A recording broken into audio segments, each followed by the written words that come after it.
বাহরাইনে থাকা আমেরিকার নৌসেনার fifth fleet shutdown করতে বাধ্য হলো আমেরিকা। ইরানের বড়সড় সাফল্য, ঠিক যেমনটা দাবি করেছিল ইরান, মধ্যপ্রাচ্যে মার্কিন কোনো সামরিক ঘাঁটিকে অ্যালাউ করা হবে না, তাদের থাকতে দেওয়া হবে না। 30শে সেপ্টেম্বর ইরাক থেকে বিদায় নিতে চলেছে মার্কিন সেনারা। তার আগেই কুয়েত এবং বাহরাইন থেকে সমস্ত মার্কিন সেনাদের নিয়ে পালিয়েছে আমেরিকা। এখন ফিফথ ফ্লিট, যেটা গোটা মধ্যপ্রাচ্য এবং উত্তর আফ্রিকাকে নিয়ন্ত্রণ করবার জন্য আমেরিকা এতদিন ব্যবহার করে আসছিল, ইরানের মিসাইল এবং ড্রোন হামলায় ধ্বংস হয়ে যাওয়া এই ফিফথ ফ্লিটকে বন্ধ করে দিয়ে আমেরিকা আবার পালালো ভারত মহাসাগরের দিয়েগো গার্সিয়া নামক ক্ষুদ্র দ্বীপে। এখন আর মধ্যপ্রাচ্য নয়, আমেরিকা মধ্যপ্রাচ্যের উপর নজরদারি চালাবে 3000 কিলোমিটার দিয়েগো গার্সিয়া দ্বীপ থেকে। আর তার ফলে মধ্যপ্রাচ্যে আমেরিকার আর বড়সড় সামরিক কোনো নৌঘাঁটি থাকলো না। আর এই প্রথম আমরা দেখতে পাচ্ছি মধ্যপ্রাচ্যে একটা বড়সড় পরিবর্তন। মধ্যপ্রাচ্যকে যে স্টেবিলাইজ করা দরকার, সেখানে শান্তি এবং স্থিতিশীলতা আনা যে দরকার, না হলে মধ্যপ্রাচ্যের কোনো মুক্তি নেই। সেই সত্য শেষ পর্যন্ত মধ্যপ্রাচ্যের মুসলিম রাষ্ট্রগুলো বুঝতে শুরু করেছে। আর এই কারণেই এতদিন ধরে নানান অশান্তিতে ভোগা সিরিয়া রাষ্ট্র, যেটি মধ্যপ্রাচ্যের হার্টল্যান্ড, সেই সিরিয়াকে স্টেবিলাইজ করবার জন্য, সেখানে শান্তি প্রতিষ্ঠা করবার জন্য সৌদি আরব এবং তুরস্ক একসাথে বলিষ্ঠ পদক্ষেপ গ্রহণ করেছে। কারণ ইসরায়েল এই সিরিয়ার গোলান হাইটস দীর্ঘদিন ধরেই দখল করে রয়েছে। বর্তমানে গোলান হাইটসকে অতিক্রম করে নতুন এলাকা দখলে যখন ষড়যন্ত্র করছে ইসরায়েল, সেই সময়ে সৌদি আরবের দেওয়া 160 কোটি ইউএসডি পরিমাণ টাকায় তুরস্ক বিপুল পরিমাণের ট্যাঙ্কার এবং অস্ত্র দিতে চলেছে সিরিয়াকে। ফলে মুসলিম রাষ্ট্রগুলির স্থিতিশীল হওয়ার দিকে এগোচ্ছে। গতকাল আপনাদের জানিয়েছিলাম যে হামাসের হাতেই ফিলিস্তিনের ভবিষ্যৎ, এবং হামাসই একমাত্র ফিলিস্তিনকে স্বাধীন করবার কাজে বিশ্বস্তরে কূটনৈতিক কার্যক্রম চালাতে সক্ষম। আর আজ এই খবরের উপরে আরো একটি বড় আপডেট দেব। আজ মিশরের আল আমিন শহরে মিশরের গোয়েন্দা দপ্তরের প্রধান এবং হামাসের প্রধান খালিল আল হায়া, তারা একটি গুরুত্বপূর্ণ বৈঠক সম্পন্ন করেছেন। এবং আজ রাতে ইতিমধ্যেই আমেরিকা থেকে ডোনাল্ড ট্রাম্পের জামাতা জারেড কুশনার, তিনিও এই মিশরে উপস্থিত হয়েছেন। এবং অত্যন্ত গুরুত্বপূর্ণ বিষয়, আমেরিকা সরাসরি এবার হামাসের এই প্রতিনিধি দলের সঙ্গে মুখোমুখি বৈঠক করতে যাচ্ছে। এবং নিশ্চিত করেই বলা যায়, ডোনাল্ড ট্রাম্পের যে বোর্ড অফ পিস মুখ থুবড়ে পড়েছে, গাজা শান্তি চুক্তি যে ব্যর্থ হয়েছে, সেই গাজা চুক্তিকে নতুন করে কার্যকর করা যায় কিনা সেই বিষয়ে ডোনাল্ড ট্রাম্পের পাঠানো দূত হামাসের সঙ্গে সরাসরি বৈঠক করতে যাচ্ছে মিশরে। নিশ্চিত করেই বলা যায় এই সভাতে হামাস আমেরিকার দিকে আঙুল তুলবে, কারণ আমেরিকা গ্যারান্টার ছিল ইসরায়েল নতুন করে আর যুদ্ধবিরতি ভাঙবে না, সেখানে যুদ্ধবিরতি চলবে। অথচ লাগাতার গত 1 বছর ধরে ইসরায়েল নিরীহ গাজাবাসী খুন করে আসছে। কেন আমেরিকা এই যুদ্ধবিরতিকে কার্যকর করতে পারল না? কেন গাজা ভূমি থেকে ইসরায়েলি সেনারা সরে যাবে না? সেই বিষয়ে প্রশ্ন করতে চলেছে হামাস। চলুন এবার বিস্তারিত খবর দেখে নেওয়া যাক। শুরুতেই আপনাদের প্রত্যেককে ধন্যবাদ জ্ঞাপন করছি। আপনারা আমাদের পদাতিক চ্যানেলকে দুহাত ভরে ভালোবাসা দিয়েছেন। আমাদের চ্যানেল গতকাল 5 লক্ষ সাবস্ক্রাইবার পূর্ণ করেছে। পদাতিক আমাদের নয়, আপনাদের সকলের ভালোবাসার সম্মিলিত একটি পরিবার। চলুন আগামী দিনে আরো সত্যের সন্ধানে, সত্য খবরকে সঠিকভাবে ময়না তদন্ত করার যে চেষ্টা আমরা করি, সেই কাজকে আপনারা আরো ভালোবাসা দেবেন এবং পথ চলতে উৎসাহিত করবেন, সেই আশা নিয়ে আজকের এই খবর আমরা শুরু করছি। শুরুতেই আমি আপনাদের বন্ধু অধ্যাপক আব্দুল হালিম সকলকে স্বাগত জানাচ্ছি। প্রথমেই আমরা দেখে নেব সেই বড় খবর, আমেরিকার বড়সড় পরাজয়। আমেরিকা তার বাহরাইনে থাকা সবচাইতে বড় যে নৌঘাঁটি, যার নাম নেভি ফিফথ ফ্লিট, সেই নেভি ফিফথ ফ্লিটকে এই বাহরাইন থেকে সুদূর দিয়েগো গার্সিয়া, এই এতটা দূরে 3000 কিলোমিটার দূরে দিয়েগো গার্সিয়া ক্ষুদ্র দ্বীপে আনতে বাধ্য হলো আমেরিকা। সেই আমেরিকা দাবি করে তার নিয়ন্ত্রণে নাকি হরমুজ প্রণালী। বলদ ডোনাল্ড ট্রাম্প দাবি করছে হরমুজ প্রণালীকে আমেরিকায় আইন করে আমেরিকা যুক্তরাষ্ট্রের রাষ্ট্রীয় অঙ্গ হিসেবে ঘোষণা করবে। কত বড় মাতাল এই ডোনাল্ড ট্রাম্প যে তিনি বলছেন হরমুজ প্রণালী নাকি আমেরিকার, অথচ যখন যুদ্ধ চলছে, আমেরিকা এবং ইরান যুদ্ধ শেষ হয়নি, যুদ্ধ পুরো দমে চলছে।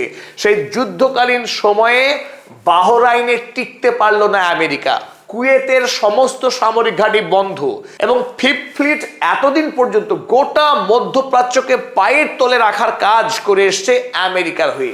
সেই আমেরিকার ঘাঁটি এখন বন্ধ হচ্ছে, ফলে আগামী দিনে যে যুদ্ধ হবে আমেরিকার সঙ্গে ইরানের, সেই যুদ্ধে কৌশলগত দিক থেকে আমেরিকা আরো বহুগুণ পিছিয়ে গেল। আর এতদিন ধরে কার্যত এই নেভি ফিফথ ফ্লিট বন্ধই ছিল, কারণ হরমুজ প্রণালীকে ইরান এতদিন ধরে বন্ধ করে রেখেছে। ফলে এই সমুদ্র থেকে নেভি ফিফথ ফ্লিটে পৌঁছানো এবং নেভি ফিফথ ফ্লিট থেকে কোনো বড় যুদ্ধ জাহাজকে বের করে নিয়ে আসার কাজ আমেরিকা এতদিন করতে পারেনি। ফলে আব্রাহাম লিঙ্কন যে যুদ্ধ জাহাজ, সেই যুদ্ধ জাহাজের নৌসেনারা এতদিন পচা বাসি খাবার খাচ্ছিল, কারণ তাদের কাছে ফ্রেশ সবজি, ফ্রেশ খাবার পৌঁছে দেওয়া সম্ভব হচ্ছিল না আমেরিকার কাছে। বহু দূর থেকে জাহাজ ভর্তি করে যে খাবার আনছিল, সেই খাবারের গুণগত মান শেষ হয়ে যাচ্ছিল। এদিকে ডিওডোরেন্ট নেই, সামান্য সাবান নেই, পায়খানা বাথরুম ভাঙা, একেবারে মর্মান্তিক করুণ অবস্থা আমেরিকার সেই প্রখ্যাত যুদ্ধ জাহাজ আব্রাহাম লিঙ্কন, যে আব্রাহাম লিঙ্কনকে ইরান দেশকে ধ্বংস করবার জন্য পাঠিয়েছিলেন ডোনাল্ড ট্রাম্প। এবার ভারত মহাসাগর থেকে সেই যুদ্ধ জাহাজকে ফেরত পাঠাতে হচ্ছে আমেরিকায়, কারণ সেই যুদ্ধ জাহাজে আর মার্কিন নৌসেনারা থাকতে চাইছে না। পরিবারের কাছে তারা যে সমস্ত ছবি পাঠিয়েছে, তারা যে সমস্ত খাবার খাচ্ছে বা জাহাজের যে কন্ডিশন, তাতে গোটা আমেরিকা স্তম্ভিত সেই ছবি প্রকাশ হয়ে যাওয়ার পর। আর নতুন করে যখন এই ফিফথ ফ্লিট বন্ধ হয়ে গেল, আমেরিকার জন্যে ইরানের বিরুদ্ধে লড়াই করাটা আরো অনেক বেশি কঠিন, আরো অনেক বেশি চ্যালেঞ্জিং হয়ে গেল। আর এই খবর প্রকাশ করেছে ডিফেন্স সিকিউরিটি এশিয়া। তারা লিখেছে Iran strikes push US navy logistics to Diego Garcia as USS Abraham Lincoln স্ট্রেইনস।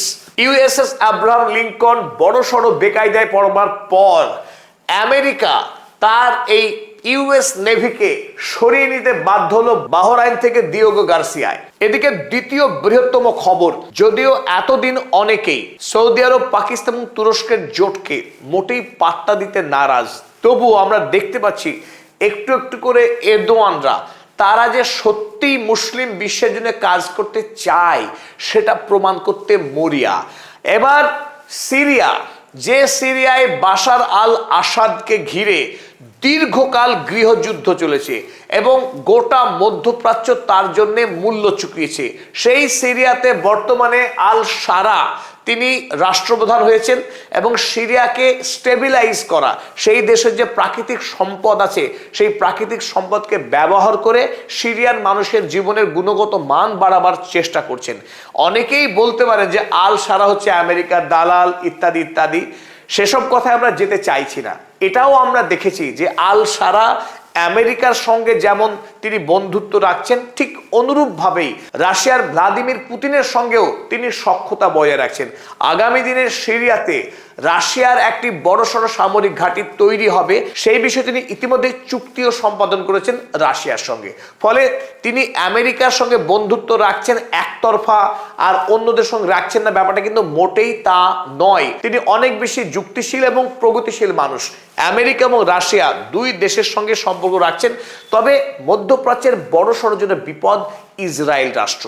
Israel বর্তমানে মরিয়া, মধ্যপ্রাচ্যে আরো বৃহত্তর অশান্তি, আরো বড় ভয়ানক যুদ্ধ তৈরি করবার, আর সেই লক্ষ্য নিয়েই গোলান হাইটস অনেক আগে থেকে দখল করে বসে আছে।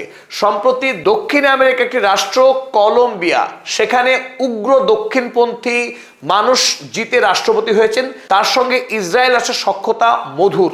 সেই কলম্বিয়া সাম্প্রতিক গোলান হাইটসকে, যেটি সিরিয়ার রাষ্ট্রের অখণ্ড অংশ, তাকে ইসরায়েলি রাষ্ট্রের সীমানা বলে স্বীকৃতি দিল। তাতেই একটা ইঙ্গিত পাওয়া যাচ্ছে যে নতুন করে ইসরায়েল এই গোলান হাইটস নিয়ে অশান্তি তৈরি করতে যাচ্ছে। আর এই প্রেক্ষিতে আমরা দেখলাম সৌদি আরব এবং তুরস্ক মিলিতভাবে একটা বড় সড়ো পদক্ষেপ নিল। সেটা কি? গোলান হাইটস এলাকাকে ঘিরে যাতে শক্তিশালী একটা দুর্ভেদ্য প্রাচীর তৈরি করা যায়, সামরিক প্রাচীর, ডিফেন্স ওয়াল, সেই লক্ষ্য নিয়ে সৌদি আরব 1.6 বিলিয়ন ইউএসডি বিশাল বড় পরিমাণ টাকা অ্যালট করেছে সিরিয়ার জন্য। আর সেই টাকা সিরিয়াকে সরাসরি দেওয়া হবে না, সেই টাকা এই আকারে দেওয়া হচ্ছে তুরস্ককে। তুরস্ক এবার ওই টাকায় যত পরিমাণ অস্ত্র দেওয়া সম্ভব সেই বিপুল পরিমাণের অস্ত্র তুলে দিচ্ছে আল সারাকে, যাতে করে আল সারা তার দেশের সৈন্যবাহিনীকে শক্তিশালী করতে পারে এবং ইসরায়েল যাতে আর বেশি সিরিয়াকে দখল করতে না পারে, সেই জন্য শক্তিশালী একটা দেয়াল তুলে ধরতে পারে, যেটা মধ্যপ্রাচ্যে নতুন করে স্থিতিশীল করা, শান্তি ফিরিয়ে আনার কাজে একটা বড়সড় পদক্ষেপ বলেই মনে করা হচ্ছে। এদিকে আজ গাজায় শান্তি ফেরানোর লক্ষ্য নিয়ে হামাসের প্রধান খলিল আল হায়া এবং মিশরের গোয়েন্দা প্রধান হাসান রাশাদ, এটা অত্যন্ত তাৎপর্যপূর্ণ একটা বৈঠক।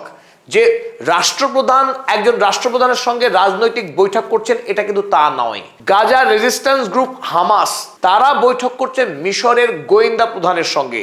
সেখানেই বোঝা যায় বিষয়টি মিলিটারি এবং আরো গভীর বিষয় নিয়ে এই মুহূর্তে হামাস চেষ্টা করছে যে কোনো মূল্যে গাজাতে গণহত্যাকে থামাতে।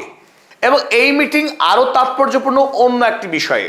ঠিক কয়েকদিন আগেই এই আল আমিন শহরে, যেখানে আজকে বৈঠক করলেন হামাস প্রধান এবং মিশরের গোয়েন্দা প্রধান, এই শহরেই বৈঠক করেছে 3 বিদেশ মন্ত্রী। সৌদি আরবের বিদেশমন্ত্রী ফয়সাল বিন ফারহান, তুরস্কের বিদেশমন্ত্রী হাকান ফিদান এবং মিশরের বিদেশমন্ত্রী বাদর আব্দুল আতি। সেই শহরেই আজ বৈঠক করলেন হামাস এবং মিশরের গোয়েন্দা প্রধান। এবং আরো গুরুত্বপূর্ণ বিষয়, এই আজ রাতেই কায়রোতে নেমেছেন আমেরিকার ডোনাল্ড ট্রাম্পের জামাতা জারেড কুশনার, যাদের লক্ষ্য এই প্রথম হামাসের সঙ্গে মুখোমুখি বৈঠক করছে আমেরিকার প্রতিনিধি। এটাও দারুণভাবে তাৎপর্যপূর্ণ। গতকাল যে কথাটা আমরা আশা ব্যক্ত করেছিলাম, এই ভয়ঙ্কর ধ্বংসের মুখে দাঁড়িয়ে থাকা ফিলিস্তিনি জনতা একদিন রাষ্ট্র পাবেই পাবে, সেই কাজ কিন্তু ধীরে ধীরে হলেও একটু একটু করে হলেও এগোচ্ছে। এবং হামাসের কাছে এটা বড় স্বীকৃতি যে ডোনাল্ড ট্রাম্প সোজা তার দূত পাঠিয়ে হামাসের সঙ্গে মুখোমুখি বৈঠক করবার জন্য আজ মিশরে পাঠিয়েছেন দূত। আর এই প্রেক্ষিতে আমরা স্মরণ করব এরদোগান গতকাল আল জাজিরাকে যে সাক্ষাৎকার দিয়েছিলেন তার একটি গুরুত্বপূর্ণ কোট। সেখানে তিনি জানিয়েছেন, Turkey can not leave Gaza alone and we will do whatever is necessary to support it। যে তুরস্ক গাজাকে একা হতে দেবে না, তুরস্কের সাধ্যমতো গাজার পাশে দাঁড়ানো এবং গাজাকে সমর্থন করার চেষ্টা করবে।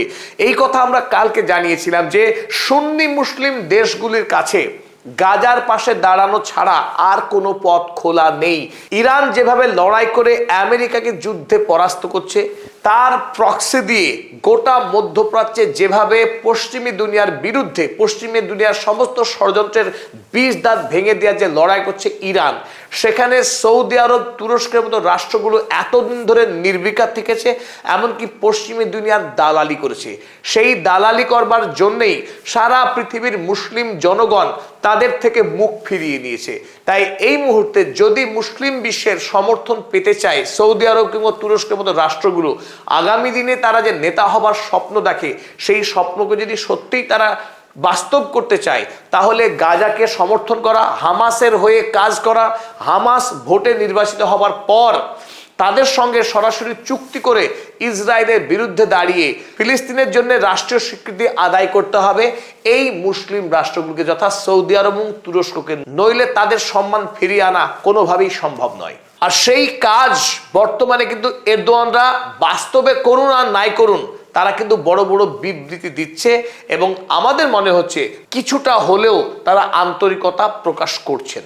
আর এই প্রেক্ষিতেই যখন সৌদি আরব, তুরস্ক, পাকিস্তানের মতো রাষ্ট্রগুলো ফিলিস্তিনকে নিয়ে তারা চিন্তা ভাবনা শুরু করেছে, কাজ করা শুরু করেছে, এতেই সারা পৃথিবীর মধ্যে সবচাইতে জঘন্যতম মানুষ, যাকে মানুষ বলাটা সত্যিকার অর্থে সঠিক নয়, বেন গভির, ইসরায়েলের নিরাপত্তা পরিষদের চেয়ারম্যান, তিনি একটি পডকাস্টের সাক্ষাৎকার দিয়েছেন, যে সাক্ষাৎকারে খবর আজ প্রকাশিত হয়েছে।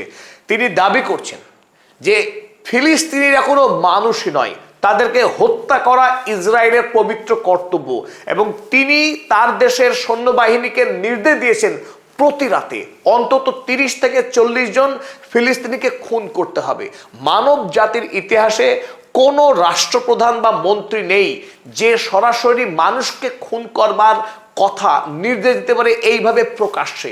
এই বর্বর ইসরায়েলি এখনো তারা হোলোকস্টের কথা বলে, অ্যাডলফ হিটলারের কথা বলে, অথচ তিনি সরাসরি দাবি করছেন ফিলিস্তিনিদেরকে খুন করবেন প্রতিদিন 40 জন করে, এবং সেই জন্য সৈন্যবাহিনীকে নির্দেশ দিয়েছেন। হোলোকস্ট কোথায় গেল? হোলোকস্ট এখন শিশু হয়ে গেছে ইসরায়েলের কাছে। ইসরায়েল যে বর্বরতা চালাচ্ছে গাজা ভূমিতে। আল মায়াদিনের খবর প্রকাশ হয়েছে, বেন গভির pushes for killing 30-40 প্যালেস্টিনিয়ানস every night. প্রতি রাতে ফিলিস্তিনিদেরকে খুন করতে হবে সেই নির্দেশ প্রদান করেছে এই জন্তু, এই নরকের কীট। ইসরায়েল ভয় পেয়েছে যে তারা আর খুব বেশি দিন গাজা ভূমিকে দখল করে রাখতে পারবে না, তারই ইঙ্গিত পাওয়া যাচ্ছে তার এই উন্মাদ সুলভ কথায়। এতক্ষণ ধরে আমাদের সঙ্গে থাকবার জন্য অসংখ্য ধন্যবাদ এবং কৃতজ্ঞতা।